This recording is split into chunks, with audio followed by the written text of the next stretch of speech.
اب ایک اور یونیورسل ٹروتھ آ رہا ہے.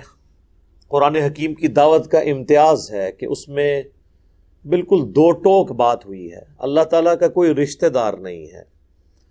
اللہ تعالیٰ اپنے جو بنائے ہوئے ڈیوائن اصول ہیں ان کے اوپر بالکل کوئی ٹالرنس دینے کے لیے، کمپرومائز کرنے کے لیے تیار نہیں ہے. اللہ کے ساتھ کسی کی کوئی رشتہ داری نہیں ہے. لیس بِأَمَانِيِّكُمْ، کچھ نہیں بننا تمہاری امیدوں سے، تمہاری خواہشات سے.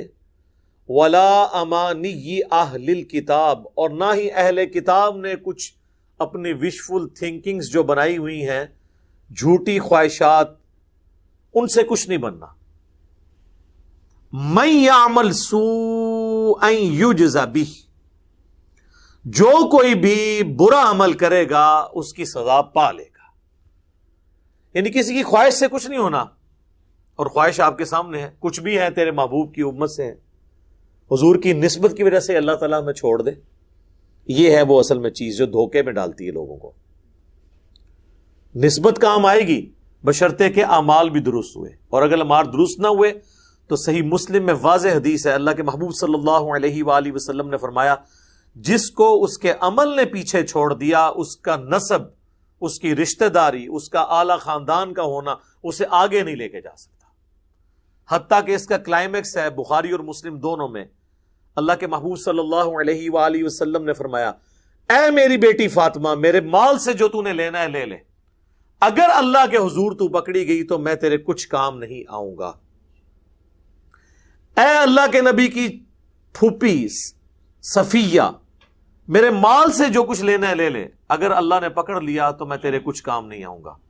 اے اللہ کے نبی کے چچا عباس بن عبد المطلب، میرے مال سے جو کچھ لینا ہے وہ لے لو، لیکن اللہ کے حضور تم پکڑے گئے تو میں تمہارے کچھ کام نہیں آؤں گا. اب مجھے بتائیں اس سے زیادہ کھول کے کیا بیان کیا جا سکتا تھا؟ لیکن ہم لوگ اپنی وشفل تھنکنگز میں کہ ٹھیک ہے جی ہماری نسبت ہے، ہمیں بچا لے گی. اور یہ تصویر کا ایک رخ ہے کہ ہمیں بتایا گیا کہ اللہ کے محبوب صلی اللہ علیہ وآلہ وسلم شفاعت کریں گے، یقیناً کریں گے، لیکن بالاذن ہوگی. جس کے لیے اللہ چاہے گا اس کے لیے شفاعت کریں گے. لیکن تصویر کا دوسرا رخ اس سے زیادہ خطرناک ہے، اور وہ ہے سورۃ الفرقان کی آیت نمبر 30. وقال الرسول یا رب ان قوم اتخذوا هذا القرآن مہجورا. اللہ کے نبی شکایت کریں گے قیامت کے دن، اے اللہ میری قوم نے قرآن کو پیٹھ کے پیچھے ڈال دیا تھا. تو جو قرآن کو چھوڑے گا اللہ کے نبی علیہ السلام اس کے خلاف شکایت کریں گے. صحیح مسلم میں ہی حدیث ہے، القرآن حجت لک او علیک، قرآن یا قیامت کے دن تیرے حق میں حجت ہوگا یا تیرے خلاف حجت بنے گا. جو اس کے مطابق چلیں گے ان کے حق میں حجت، جو خلاف چلیں گے ان کے خلاف حجت.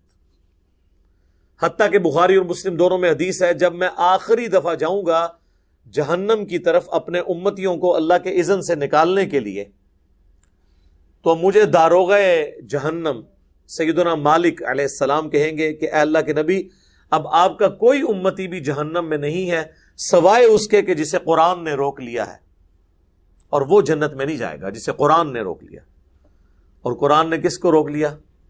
انہ من یشرک باللہ فقد حرم اللہ علیہ الجنہ ومأواہ النار وما للظالمین من انصار. بے شک جو کوئی اللہ کے ساتھ شرک کرے گا اللہ نے ایسے شخص پہ جنت حرام کر دی ہے،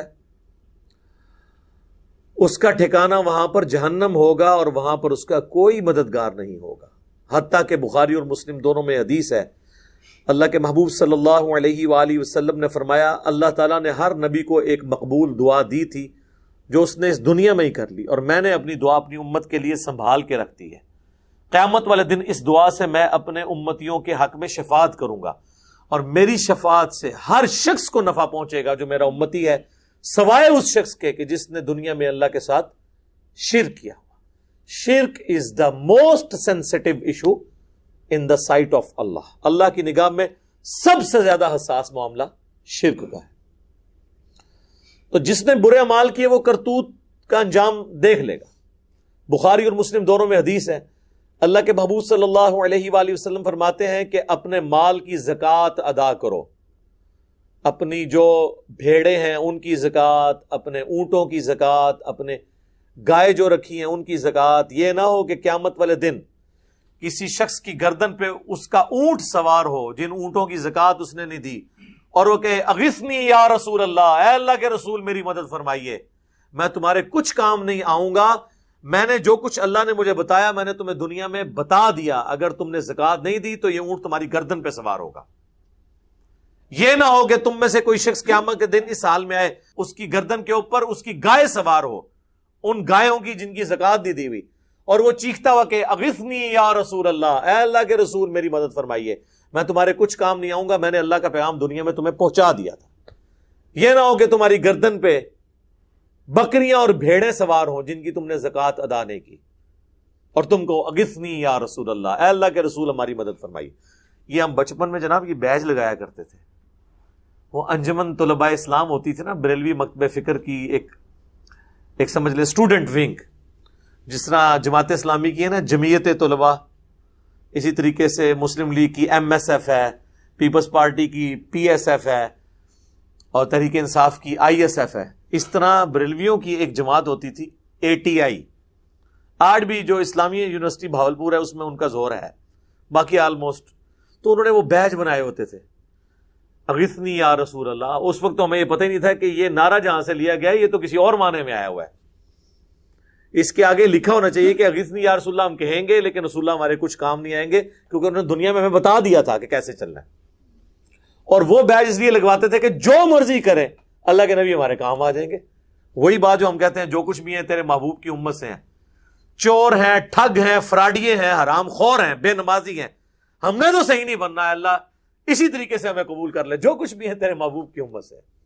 اور میں کہتا ہوں کہ اگر دنیا میں مورل لاز ایکٹیو ہوتے نا, اسی وقت آ کے سر کے اوپر جوتی پڑتی کہ اپنی زبانوں کو لگام دو, اللہ کے نبی کے ساتھ اپنی نسبت جوڑ کر, اور پھر یہ دھوس لگا رہے ہو میں اس بات کی, تمہیں تو شرم آنی چاہیے کہ تم اپنے ناپاک زبانوں سے اپنے ناپاک کردار کے ساتھ اس نبی کا نام لے رہے ہو کہ جس نے دنیا میں سب کچھ تمہیں بتا دیا تھا. تو یہ آگے جوتیاں پڑنی تھی. تو یہ اللہ کا یونیورسل جو ٹروتھ, ایک یونیورسل قانون ہے, یہ سورۃ البقرہ میں بھی آیا تھا. کچھ نہیں بننا, نہ تمہاری خواہشات سے نہ اہل کتاب کی خواہشات سے. من یعمل سوءا یجز بہ, جو کوئی برے اعمال کرے گا وہ اس کی جزا پا لے گا. جزا کا مطلب سزا, بدلہ, عربی میں جزا کہتے ہیں بدلے کو. ولا یجد لہ من دون اللہ ولیا ولا نصیرا, اور نہ قیامت والے دن اللہ کے سوا کوئی اپنا دوست پائے گا اور نہ ہی مددگار. اب اللہ تعالیٰ واضح کہہ رہا ہے, لہذا پیغمبروں نے بھی جو شفاعت کرنی ہے وہ اللہ کے اذن سے کرنی ہے. اگر اللہ اذن نہیں دے گا تو نہیں شفاعت ہوگی.